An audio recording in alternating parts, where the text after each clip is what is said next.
যিসময়ত একাংশ লোকে বনধ্বংস কৰি প্ৰকৃতিৰ ভাৰসাম্যৰ প্ৰতি ভাবুকিৰ সৃষ্টি কৰিছে তেনে সময়তে মৰিয়নিৰ এজন লোকে নীৰৱে আৰম্ভ কৰিছে বৃক্ষ আন্দোলন। মৰিয়নিৰ মেলেং লক্ষীপুৰত পিনাকপানী বৰঠাকুৰ নামৰ এজন লোকে নিজৰ 1 হেক্টৰ ভূমিত প্ৰায় 10,000 বিভিন্ন প্ৰজাতিৰ বৃক্ষ ৰোপণ কৰি আৰম্ভ কৰিছে বৃক্ষ আন্দোলন।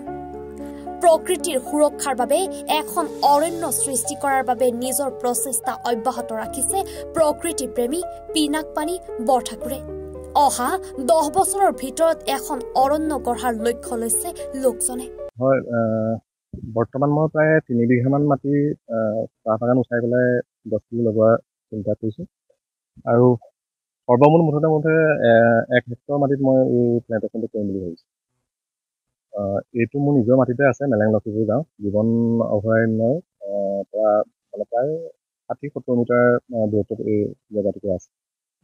হয়, কথাটো হ'ল আমাৰ মাজৰ পৰা অসমীয়া যিখিনি থলুৱা ফল মূলৰ বা ফুলৰ গছ আছে সেইখিনি লাহে লাহে নাইকিয়া হৈ গৈছে। আজি থেৰেজু বুলি ক'লে বহুত মানুহে হয়তো চিনি নাপায়, লেটেকু বুলি ক'লে চিনি নাপায়, বন পিঠা বুলি ক'লে চিনি নাপায়। গতিকে মই ভাবিছোঁ সেই হেৰাই যাবলগীয়া যিখিনি ফল মূলৰ বা ফুলৰ গছ সেইখিনি মই ভাবিছোঁ প্লেণ্টেশ্যন কৰি পেলাই সেইখিনি সংৰক্ষণ কৰি ৰাখোঁ। ভৱিষ্যতৰ জেনেৰেশ্যনে এই গছবোৰ চিনি পাব। আৰু দ্বিতীয় কথাটো হ'ল গছ লগালে প্ৰকৃতিৰ বা মানৱ সমাজখনৰ কাৰণে কিমান লাভজনক সেই কথাটো আৰু বেলেগকৈ বুজাবলগীয়া কোনো কথা নাই। কিন্তু মোৰ উদ্দেশ্য হৈছে আমাৰ জীৱন অভয়াৰণ্যখনত জীৱ জন্তুখিনিৰ কাৰণে মানে বিশেষকৈ বান্দৰ হওক, স্কুৱেল হওক, পখিলা হওক বা তেনেধৰণৰ জীৱ জন্তুখিনিৰ কাৰণে খাদ্যৰ যথেষ্ট অভাৱ হৈছে। সেই অভাৱখিনি অকণমান হ'লেও পূৰণ কৰিব পাৰিম বুলি ভাবি পেলাই মই গছপুলি লগাৰ চিন্তাটো কৰিছোঁ।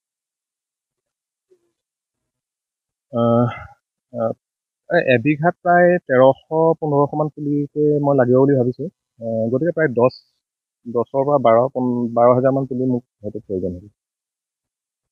হয়, এতিয়ালৈকে মই যিখিনি পুলি লগালোঁ সেইখিনি মই ক্ৰয় কৰি আনিছোঁ। আৰু দ্বিতীয়তে আজিৰ পৰা ঠিক 1 সপ্তাহ 10 দিনমানৰ আগত মই মানে আমাৰ DFO বাইদেউৰ লগত কথা পাতিছিলোঁ আৰু তেওঁক এখন এপ্লিকেশ্যন বনাইছিলোঁ যে মই ব্যক্তিগতভাৱে এখন জংঘল বনাবলৈ চেষ্টা কৰিছোঁ, গতিকে আপোনালোকে মোক অকণমান সহায় কৰক বুলি। তেওঁলোকে মোক জনালে যে চৰকাৰী আঁচনিৰ কাৰণে তেওঁলোকে মানে পুলিখিনি তেওঁলোকে যিখিনি মানে নাৰ্চাৰী বনাইছে সেইখিনি চৰকাৰী আঁচনিৰ কাৰণে বনাইছে। গতিকে অমৃত বৃক্ষৰ আঁচনিটো যেতিয়া আৰম্ভ হ'ব তেওঁলোকে মোক সহায় কৰিম বুলি প্ৰতিশ্ৰুতি দিছে। এইখিনিৰ পৰা মোৰ ব্যক্তিগতভাৱে মই কিবা উপকৃত হ'ম বুলি মই ইমান ভবা নাই, কিন্তু মই এইটো কথা ভাবিছোঁ যে আমাৰ জীৱন অভয়াৰণ্যলৈ যিখিনি টুৰিষ্ট আহে সেইখিনিয়ে যথেষ্ট কষ্ট কৰি জীৱ জন্তুখিনি চাবলগীয়া হয়। আৰু মই ভাবিছোঁ যদি এই 7 বিঘা মাটি বা 7.5 বিঘা মাটিতে যদি তেওঁলোকে আহি পেলাই বিভিন্ন প্ৰজাতিৰ পখিলা, চৰাই বা স্কুৱেল বা আমাৰ যিখিনি 7টা প্ৰজাতিৰ বান্দৰ আছে যদি মোৰ এইখন হাবিতে যদি দেখিবলৈ পায়, মই ভাবিছোঁ তেওঁলোকে যথেষ্ট আনন্দিত হ'ব বুলি মই ভাবোঁ।